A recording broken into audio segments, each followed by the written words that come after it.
On Friday, voters will go to the polls to decide on whether to remove or to keep the 8th Amendment from our Constitution. Order! Can you not see it's order? This was the most historically divisive issue in Ireland ever. We've waited 35 years. We've just 1 week to do it, and we're going to bring it home. Women are still travelling, women are still in danger. This government needs to protect women's lives. We absolutely have to do something. What they're trying to do is take God out of society. Sadly, the answer is, well, just get rid of it, instead of, what do you need? There was that sense that women couldn't be trusted. And I think the women of Ireland have rolled over for long enough. Why can't I love glitz and glamour and still feel passionately about women's rights? Imagine if you could get this army of women putting that pressure on and to feel empowered. Something magical happened where it became a symbol of women's equality in Ireland. All these stories being somehow set free to try and change the country. It's actually about the value that we're putting on women in Irish society. People do recognise it's a kind of a backlash. What happens here in Ireland will have a knock-on effect. We are creating an Ireland which values women, our bodies, our choices, ourselves, our lives, absolutely equally.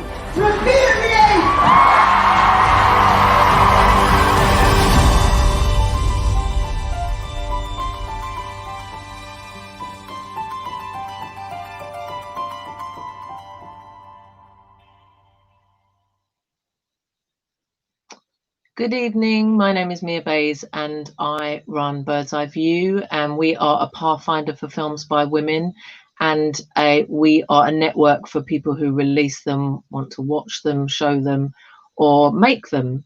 And we're really proud to support this incredible UK release. This is a preview event of the film The 8th. We call ourselves cultural activists because we spotlight and invest in the releases of films by women, but we're nowhere near as vital as activists like the ones that you'll have just seen in the film and the ones that you are going to meet on this panel. So our mission is under the epithet Reclaim the Frame, and so that's why that's the call to action, to basically that you as the audience are really also powerful, that you can also choose to see films by women. And this is a film made by 3 female directors, so it checks all the boxes for us. And obviously it's an incredibly important women's rights issue and an incredibly vital part of women's history. And that's still incredibly current, although obviously the referendum was 3 years ago. There's still an incredible rollback of reproductive rights in many parts of the world. Only yesterday, the US Supreme Court said they will consider a rollback of access to abortion. So we're really, really honoured that we have an incredible lineup, and really wonderful to have Annie McManus, Annie Mac, DJ, broadcaster and writer, hosting for us. It's such a delight to be working with you. And Annie, you've just come off set, I believe, and also you are really, really damn busy because your debut novel's coming out next week. And so we're just delighted that you're here to do this, and thank you so much. And handing over to you. Thank you, Mia. And yeah, such an honour to be here, and couldn't be happier to spend my Tuesday evening with everyone watching and with the 3 women that you're about to meet and hear from this evening. Having seen the film twice, I've bawled both times. Having watched the trailer again, I nearly bawled again. I had to hold it down. There's a lot of emotion involved tonight. So yeah, I think it could be just a really, really deep and soul enriching and kind of important and urgent conversation to have.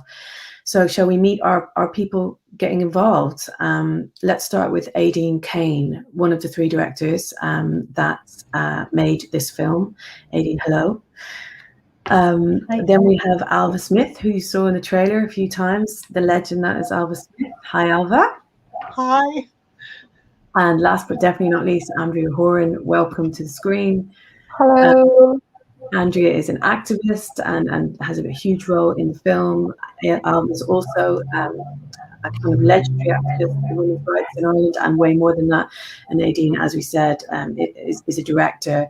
Let's start with you, Aideen, if that's all right. Why did you and your co-directors want to make this film?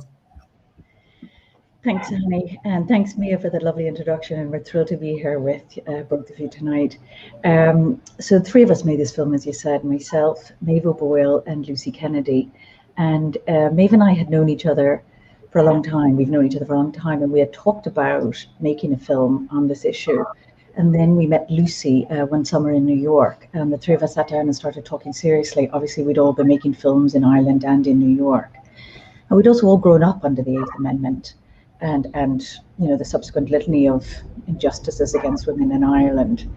For me, when I was in my early 20s, I had to travel to London to have an abortion under the Eighth Amendment and all that brought with it. And in my mind, when I was talking to Maeve and Lucy, I was thinking of my teenage daughter, and I was also thinking of my mother, you know, who had recently died and who had always felt undervalued and silenced by Irish society. And now I was coming up in 50, and my own silence began to haunt me a little bit, actually. And talking to Maeve and Lucy and knowing that they were willing to, you know, that the three of us would take this journey together, we just felt that it was probably one of the most important stories of our generation. And we wanted to be part of telling it. Ailbhe, how did you get involved in the fight for reproductive rights, and what inspired you to want to be part of this film? Well, I mean, I became involved in, I suppose, the women's movement really back in the very late 1970s, early 1980s, and that was just before we had the big referendum in 1983 that put the prohibition against abortion, the Eighth Amendment, into the Constitution. So obviously that was a very deeply disheartening, disillusioning, demoralizing experience. And I felt, as a young woman, I had quite a young child at the time myself, I didn't want any more children. And I knew that, you know, what was I going to do if I got pregnant again? Where would I go? What would I do? And I felt then that this was something, I knew that it was something I would not let go of. And of course, there are many other things happened in between. But we came back to it again in 1992 with another referendum. We came back to it again in 2002. And it has been there as a kind of campaigning backbone in my life, and always there as a goal that what we needed to do was to ensure that women, we could make our own choices and decisions. And to do that, we had to get rid of the Eighth Amendment. And as soon as Savita Halappanavar died, that was terribly distressing. But there was also a big outcry. People were absolutely outraged. And I felt at that point, well, this is the time when we really have to move. People are angry and they're expressing their anger. And we are right to be angry. That shouldn't be happening. It was just so appalling. So we knew, some of us, that it was time to move and to really campaign in earnest on our terms, on our terrain, not against the other side who are constantly insisting on this, that, and the other. No, we were going out there to say, we want to remove the Eighth Amendment because women need to be able to make their own choices. So it was a very different kind of spirit, and galvanized by that awful tragedy, actually. Yeah, I mean, you see it all in the film, and what's really unique, I think, about the film is that there's, I mean, that's another question for you down the line, Aidan. It's just how you even began to cover, you know, the history of Ireland and reproductive rights. The church's involvement. It's so vast, isn't it? Trying to put that whole landscape and context into one film. But what's really clever is that the thread that runs through it is Ailbhe and Andrea. So you have that kind of macro and micro perspectives, and you have the really personal. And Andrea, really, really like interesting to see your take on it, which is the kind of contemporary Ireland, like a new generation of young women coming through. Why did you feel compelled to get involved in Repeal the Eighth movement?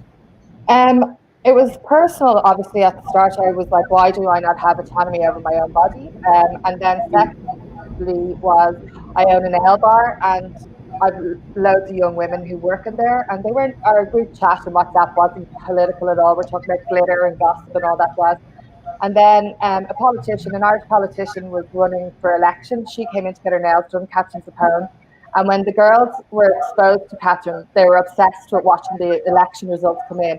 And our group chat completely changed. I was like, this is fascinating that this small amount of exposure to the girls in their territory rather than expecting them to go to somebody else's territory, how much it mobilized them. And I'd worked in marketing and PR for years, and I knew how to put together a plan and a PR plan, and I suppose it's activating a brand, and this was activating for the brand of autonomy or whatever. So I kind of started putting together a plan for the Unreal issues of how to get this army of women to make women's rights a red line issue. And it was all about throwing glitter on an issue without minimizing it. That was kind of how we summed it up. It was like we wanted to make it fun. I was never, Alva always gives out to me, I'm not really a fan of protesting or that kind of traditional sense of activism. So I was like, if I feel like that, I know loads of other people feel like that. So I wanted to be like, okay, if I don't engage that way, someone else will engage the way I want to. So it was kind of a selfish way of how I wanted to activate and how I wanted to use my skills and how I kind of, whatever I've learned and picked up in my way, as opposed to having to go to do it in the traditional sense. Yeah, brilliant. Aideen, back to you. Was there any obstacles in making this film? How hard was it to get off the ground? Well, this is an independently funded documentary, so that's always going to be an issue, trying to fund for a documentary like this. And there's so much competition out there for documentary filmmaking funds. So we always knew that was going to be challenging. Right. The other challenge was how to tell this story. It is a huge story, and I mean, what lens do you tell it from? We could have told it from the legal lens. We could have told it from just women's stories alone. And we talked about this a lot. And also then how to tell the story so that, as you said earlier, Annie, people outside of Ireland had enough context, but not too much, that it didn't turn into a history lesson. Sure. So that's what I suppose that was probably one of the main struggles. And that continues all the time until you get into the editing room. Then how do you structure it? Once we decided which history stories that we thought were important for an audience to hear about in very, very short and tiny ways, and that's why we worked with a very clever graphic artist, then it was, where would those stories appear, and how do you interweave that with a contemporary narrative of the campaign itself, and then what Alva was working on, and what Andrea was working on, and then Wendy Grace, and then Corey Sherlock and John McGurk, and the people in the campaign headquarters. I mean, one of the biggest challenges, I think, for us was we can't fit it all in. And we started filming with a lot of people that we just, and that's pretty typical in documentary. You start filming with people to see how it's working, how comfortable it is for them, and then how their work goes on, and how much they're keeping up with the evolving story. The other thing is that we're three women, and we're three women with very strong points of view, and geographically, two of us were based in New York and one in Ireland. So that was, was to advantage and disadvantage.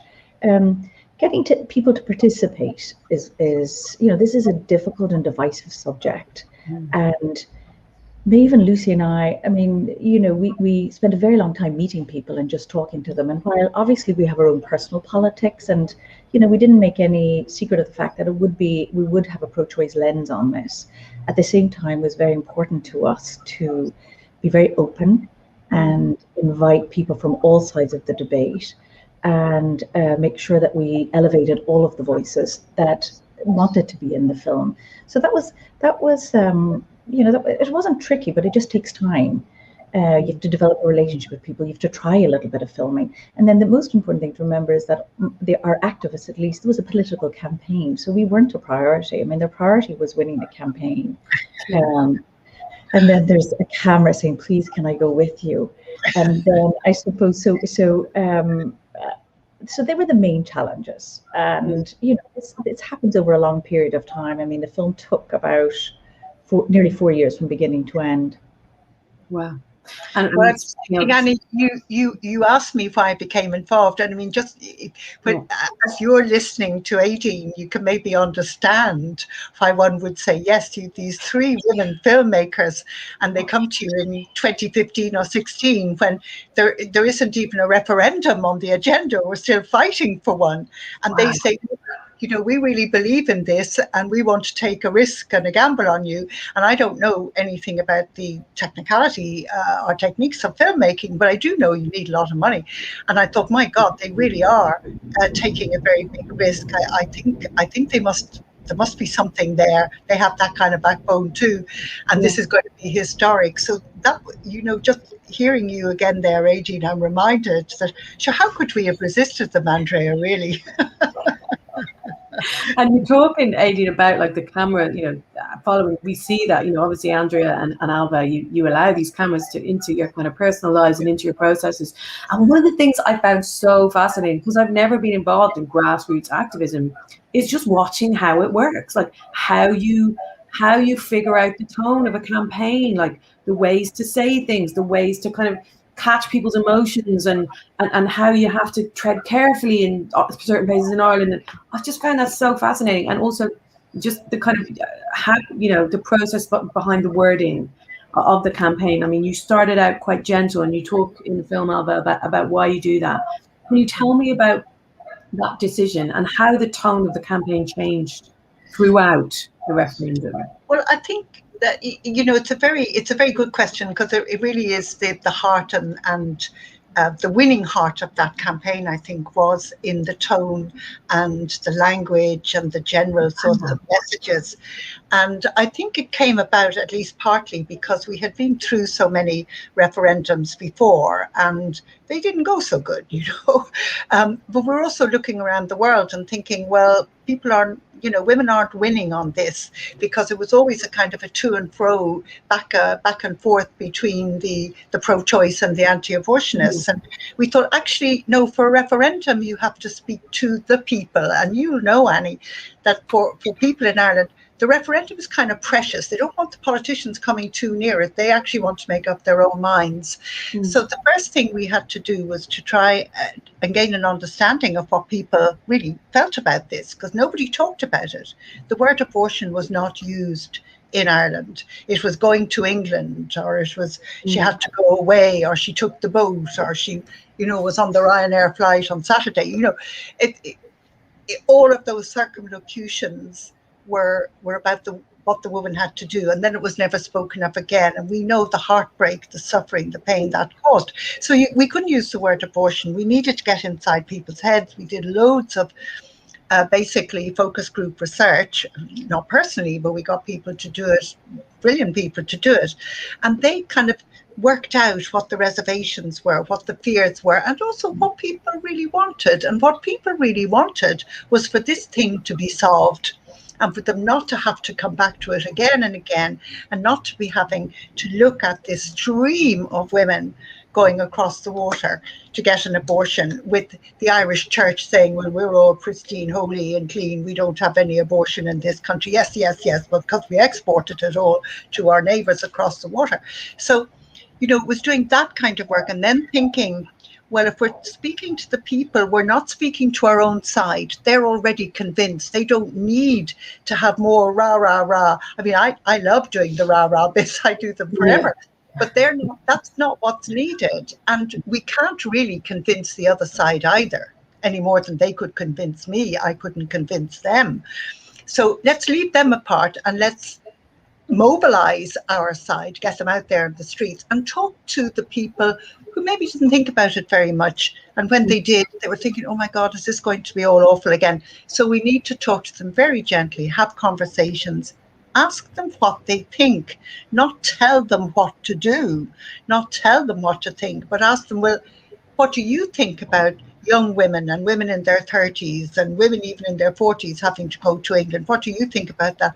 And actually people emerged as being much more, of course we told them that they were compassionate, but they emerged as being much more compassionate and really cared about what happened and what happens to women.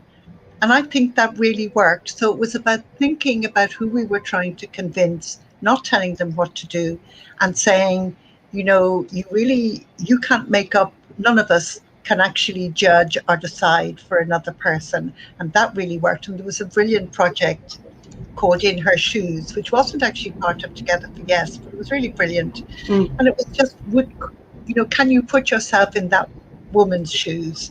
And of course, everybody, they'd see the pairs of shoes lined up in the streets in Ennis maybe, or wherever, Waterford, who knows.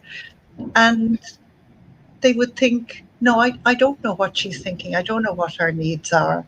So it was things like that that meant we spoke quite moderately. And the poster that we had that was the most sort of in your face, so to speak, was one that simply said, a woman you love may need your yes. And I still think that is a completely superb message, isn't it? It is. And it's really interesting because there's a part in the film where we see another kind of political commentator. Apologies, I can't remember his name, but it's a guy, and he's saying, well, they should have been way more aggressive. They should have said this, and this. And it's interesting because it's quite a kind of inherently male kind of like approach, whereas you kind of came so much more sensitively, and it won it for you.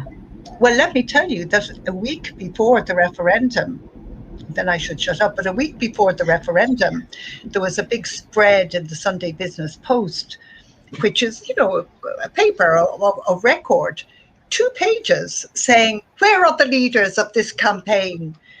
They're losing, they're going in there much too moderate. Whereas, of course, we before the referendum campaign, I certainly was seen as a raving lunatic radical. And suddenly I was being transformed along with others into this moderate. And the reason why they were saying, where are the leaders? There are no leaders. You know, I know, we all know why. Everybody around this virtual table knows. It was because it was 3 women were leading. You don't look like a leader, Ailbhe. And we did not look like leaders. You don't have 3 people any more than maybe 3 women making a film. So it was, you know, it was really interesting. Yeah. They just didn't get it, Annie. They did not get it. Well, did we ever show them? Oh, I love it. Right, Andrea, a couple of questions for you. First question is, you know, Ailbhe was talking about that, just getting out and speaking to people, and in the film you do that, don't you, for the first time, and you're kind of like, oh God, I don't know how I feel about doorstep people, and like, how was that process of just, you know, cold calling people in the flesh and talking to them? Hang on, you're muted, Andrea. One sec. Can we unmute Andrea? Here you go. You're back. Am I back? Yeah. I got a bit of a pep talk because I had a podcast with Una Mullally. Stop Repealing. So we kind of went on the journey of my first canvas through that, because we set up that podcast to keep people mobilized and optimistic and all that.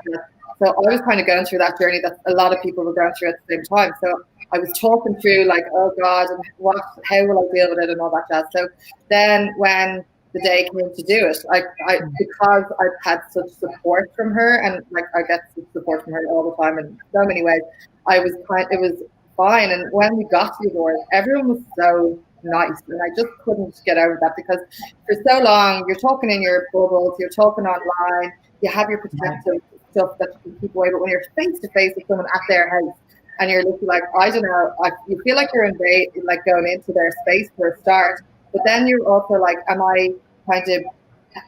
are they going to react to this? So yeah, it was definitely a journey, but I think that's what's really interesting about this referendum and the referendum before, is that so many people did things like that for the first time, and they're so mobilized now for whatever we might need to do next, so that we've got all these skills that we've never had to call on before. So yeah, so that's there we go. I'm really fascinated in kind of your perspective of, you know, this army of, as you say, of kind of new generation of women in Ireland that are not kind of as kind of entrenched in you know, religious tradition, and kind of making choices based on different things.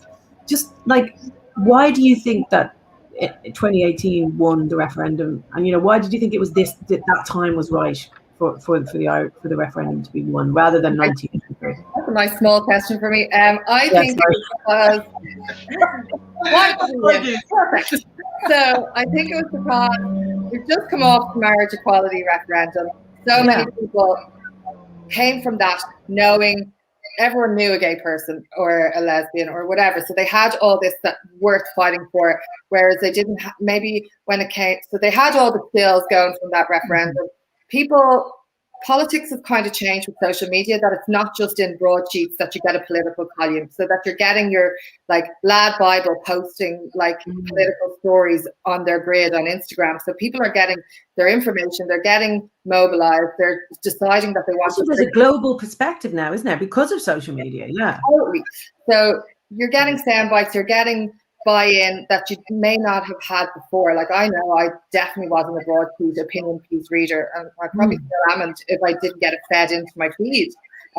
So I think that happened, and then when it came to the people were turned into it, but there was so many people then who had come from the previous referendum who were like consumerizing, for want of I hate using marketing language, but consumerizing the message in a way that was speaking to different audiences, so that it was kind of going past an activist maybe audience into the mainstream, into the girls talking in the nail bar. So it was just this widening out and making it okay and taking the power, the negative power out of the conversations and making it okay to wear a repeal jumper like Anna Cosgrave's Repeal Project did it so well, which was putting it in black and white, that people were just wearing it and going, yeah, let's have the conversation. So I think it was all those barriers had been broken down, and people were ready to have the conversation. And we've kind of grown up as a nation because we've been through, I suppose, so much. And where the church had gone in its demise, that the power that it held over so many people, and younger people who were coming up without that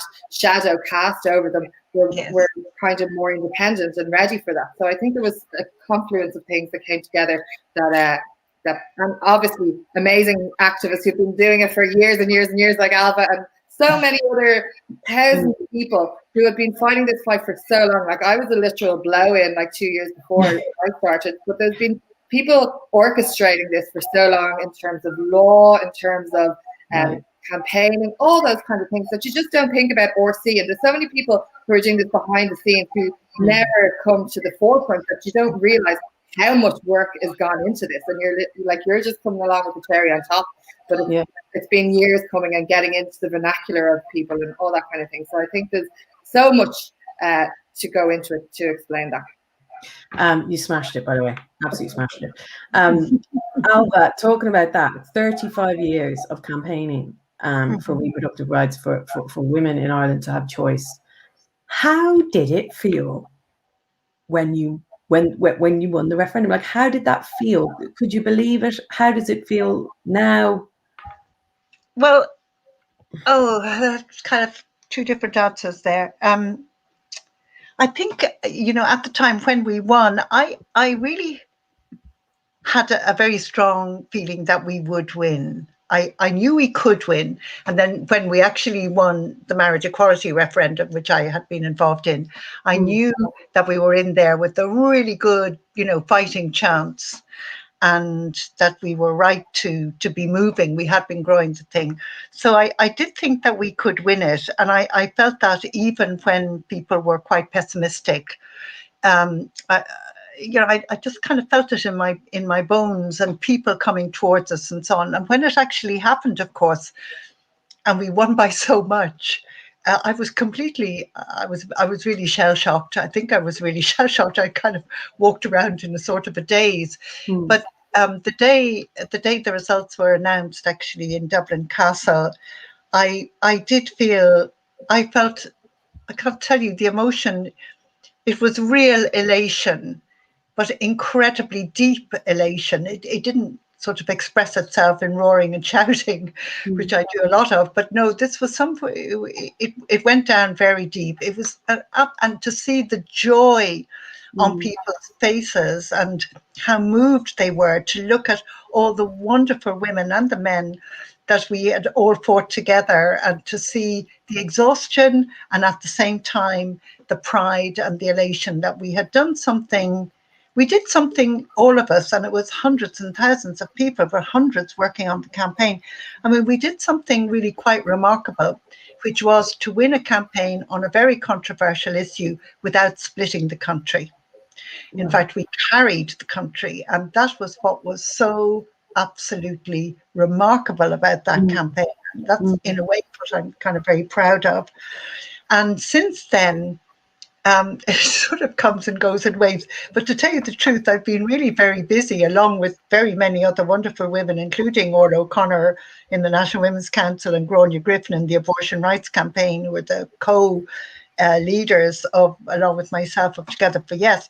I mean, we're working now to make sure that abortion services are actually available to women. So what's the story? Like, Well, obviously the film ends with it's all like happy, happy, joy, joy. I presume abortion clinics didn't pop up overnight. Like, no, it was a mortal sin on the 31st of December and a crime. And on the 1st of January, the world had suddenly been transformed. It had in my eye. You know, we still only have 10 or 11 out of 19 maternity hospitals that offer full abortion services. I was listening to the radio just today on the news with a young woman from Sligo saying she had to travel an hour's journey to find a GP who would give her medical abortion. There are women up, particularly prevalent in the Northwest. There is such patchiness in the actual delivery. So, I mean, we knew that this would happen, but there is a huge amount of work to be done. And the legislation will be reviewed now before the end of this year. And there are many parts of the law which need to be revised. I don't think, by the way, and I don't actually know how Aideen and Andrea feel about this, I don't think there should be any law governing abortion, either in the UK or in Ireland or anywhere. It should be a medical procedure like other medical procedures and regulated by, you know, whoever regulates those kinds of things. Why single us women and our bodies out for special legal and legislative and constitutional control? Because it is about control. So the law leaves a lot to be desired, which means that very many women, and as usual, it is always the women who are most vulnerable, who are deprived, who are disadvantaged, who can't this, are the women who are in abusive relationships or who can't get childcare or who don't have any money to travel. And they are the women who suffer the most. So, you know, there's still plenty there to make the blood boil and to get working on. And we have to work on. We always said it was the first step. Yeah. We're going to move to audience questions in a few minutes. So for the people watching, now's the time to fire them across and we'll go through them.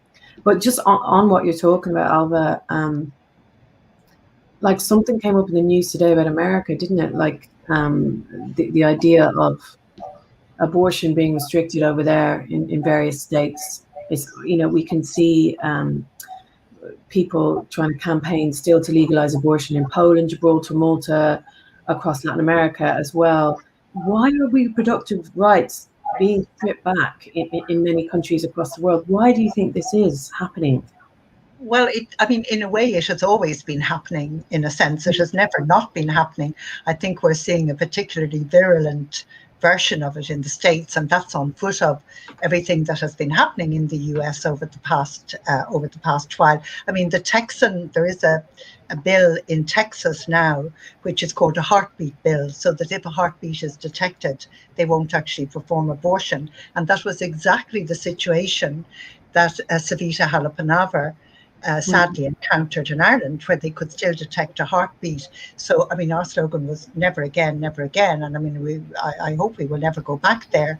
But I do think that, you know, there is a very real sense that Catholic countries that are considered Catholic, you know, a lot of us have chosen, our countries have chosen to go the other way and to be very much more secular. But there are still diehards like Poland, and indeed countries like the Philippines, many countries in the African continent, in Central America, where the Catholic Church is still very powerful, or where other religions are very powerful.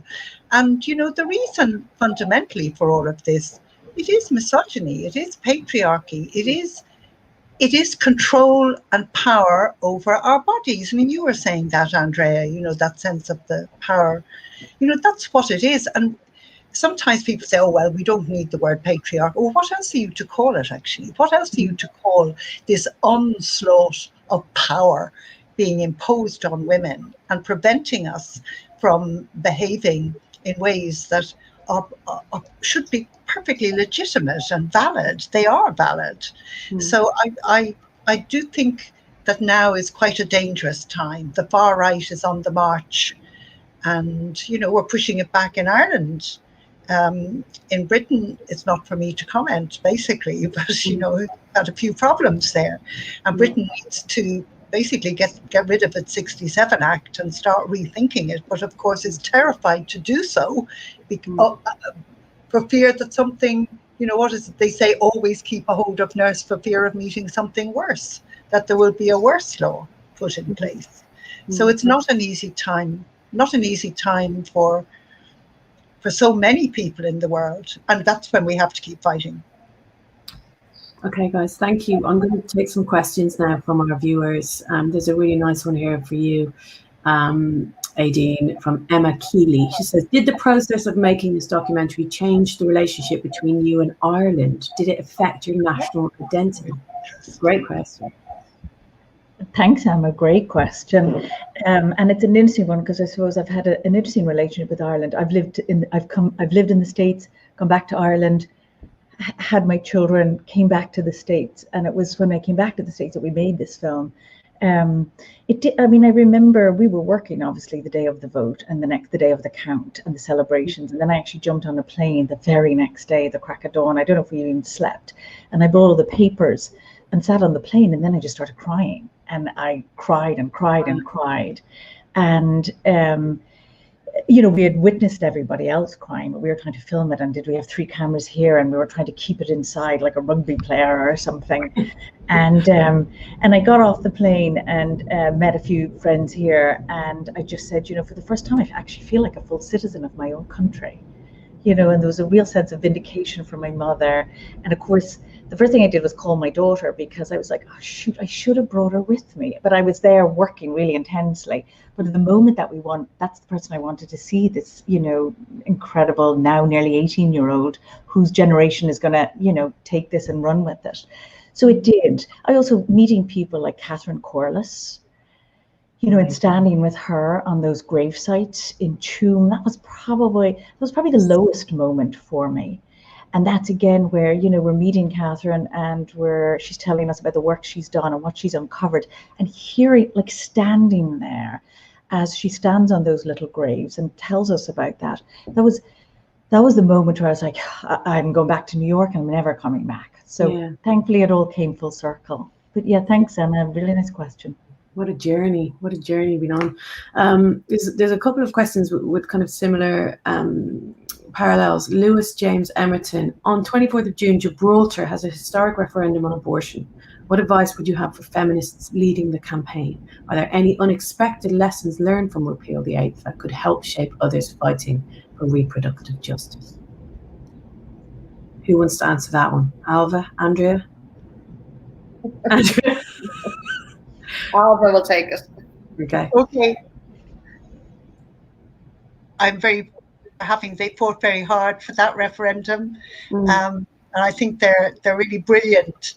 And I would just say to them, one simple little phrase is hold your nerve. Just hold your nerve, keep going, go for broke.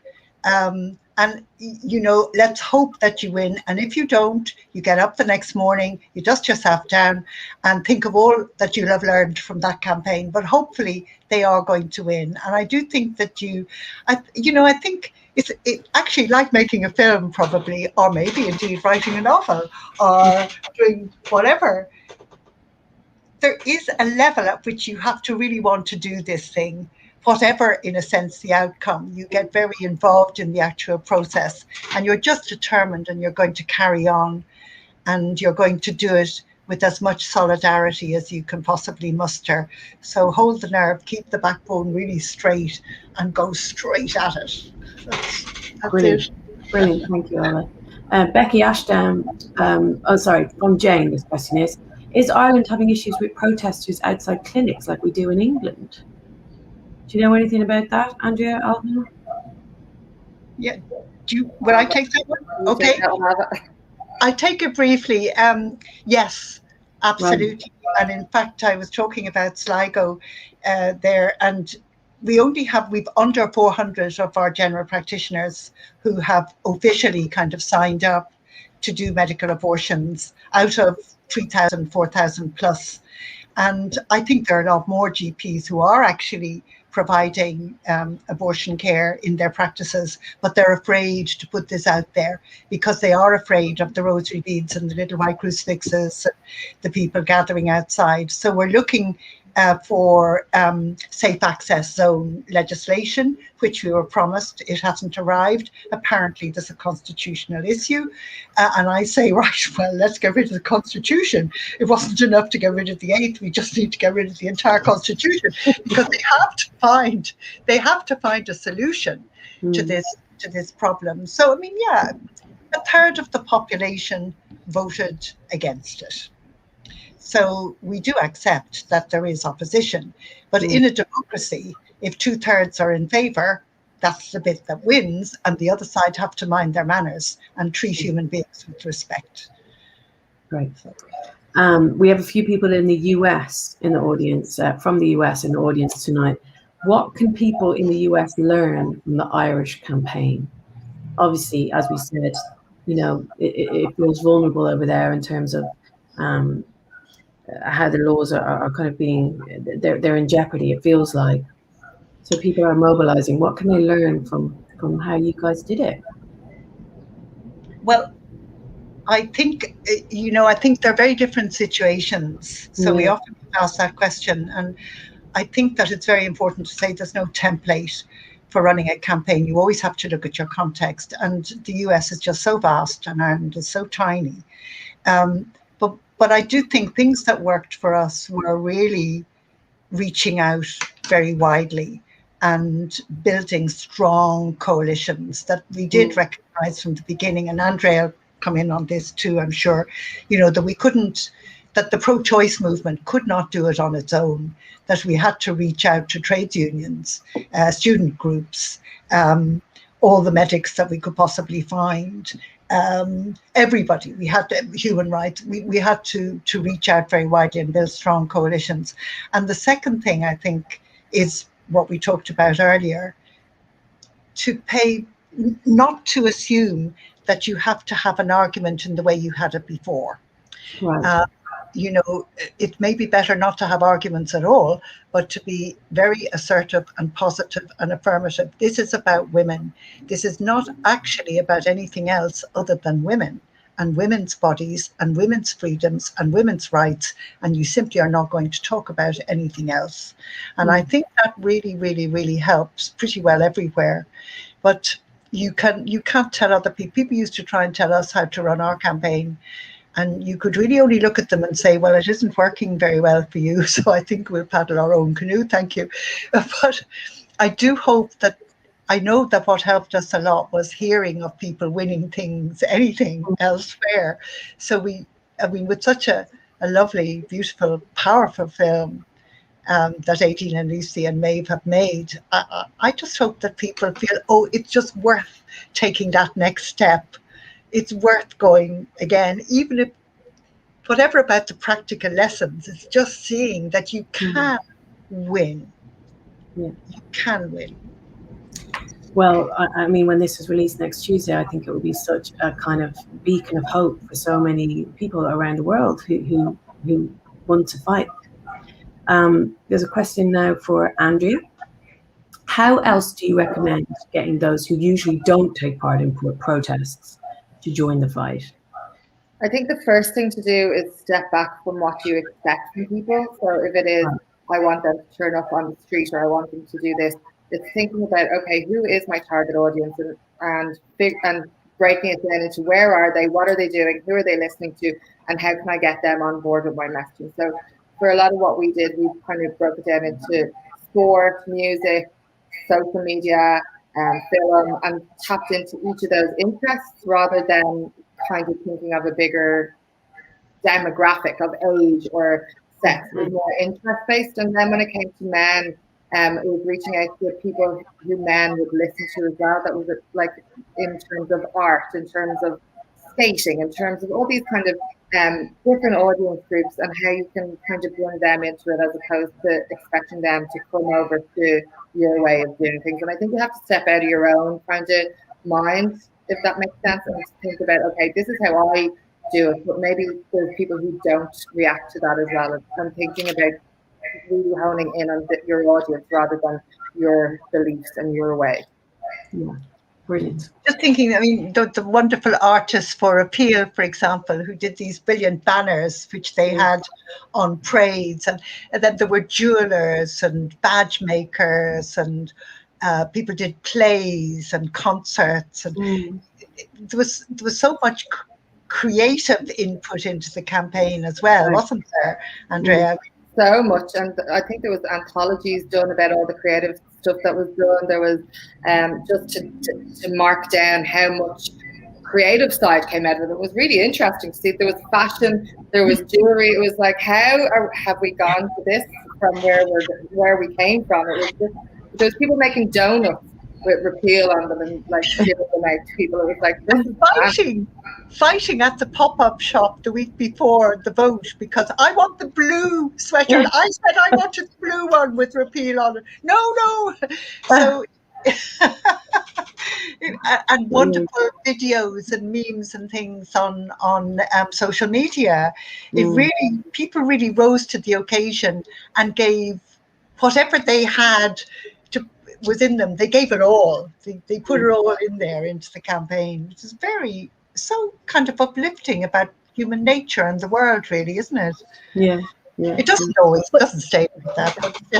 But it also just shows how much we, as Andrea says, there's an agent of change in all of us, and it's about finding your power and bringing that out. And I mean, I suppose that's what being part of a campaign like this, must have done for marriage equality in Ireland, and then built with this campaign was, everyone can be an activist in the way that suits them and works for them. Amazing.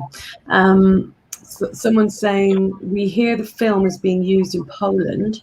Can you give some more context on what is happening there and how fragile the situation is? Alva, can you take that one, or Aideen, whichever. Aideen first.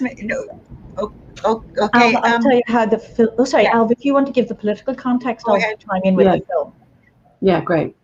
Well, I mean, politically, it's not going anywhere very much just at the moment. I think they're gathering up their forces for more marches and rallies, as far as I understand it, at present, because there has been, quite a crackdown in constitutional terms. So I think it is very, very difficult in Poland. The one thing I would definitely say, though, is that the activists and the campaigners are absolutely determined, and they are growing more numerous by the day. And you see this in the polls, that there is a shift and people's opinion. So I think it may take another little bit of time. But I do think that they will definitely get there, but it may take a while. It may take another year, or it's hard to put. I'm not there. They have to keep going. It's the holding the nerve. What is really working in Poland, and what I say to young people now, is never, ever, ever underestimate the power of feet on the ground. Because politicians don't like it. Even in sort of alleged or so-called democracies like Poland, the politicians do not want the people to turn against them. And they do get afraid when they see the people out there saying, we hate you, and we will go on hating you unless you change this situation. So I think that they're absolutely right in Poland. They're doing fantastically well in orchestrating all of that and drawing in more people. I have huge respect for what they're doing, as I had for the brilliant people in Argentina and so on. I mean, it's just amazing what women do. And Aideen, just to add, Annie, I mean, one of the goals that we had with this film was that we would make it available to anybody who was activating or campaigning, educational institutions, to use in the work they're doing. And we sat with leaders in the reproductive rights and reproductive justice movements last September, and heard what they thought, how the film could be used. Now, there's quite an international bunch, but it was really interesting to hear from them. Well, and a lot of it was, this is just going to give our activists and campaigners a lift. The work is exhausting, it's never ending. And even when you win those rights, as Alva said, there's still whole issues over equity of access and access for particular communities. So you're never done. And so watching a film like this can just be inspirational. So in Poland, we're very lucky to be, we've had an amazing response in the festivals. It's been shown, I think, in 15 or 16 different countries. But wow. It was in with Watch Docs late last year, and we did a wonderful panel with some of the activists there. And then apparently it's going on a 20-city tour, and we're hoping it'll be our first in-person festival, which is Millennium Docs Against Gravity in September, and we'll hope to use that then as engagement, get Alva and Andrea there and other activists and have conversations. What are your hopes in general for this film, Aideen, now it's about to be put out to the world? You know, initially it was just about, when we made it, it was about celebrating this extraordinary movement in Ireland. I mean, it was extraordinary, and we witnessed that. Women and men all over the country. I mean, we were filming in every county of Ireland, going out, knocking on doors after they'd done a day's work, engaging in really thoughtful conversations. I mean, it was just like it's shouted from the rooftops. This grassroots movement made this happen against the odds in Ireland. I mean, that in itself was just a message. And so that was part of our inspiration also, once we were cutting it, and we're like, and the support that Ireland has gotten. I mean, the Home to Vote movement from the UK, and also the support Ireland got from the UK, for 35 years and longer, from abortion providers, from nurses in clinics, from people who gave people, beds and overnight stays. There's been so many organizations involved in that. And so really it was about lifting up voices, and also the women, centering the voices of the women. And I think with any social justice movement, it's about centering the voices of the community, the people in the communities that are affected and deeply affected. Even when there is access, there's still such huge disparities.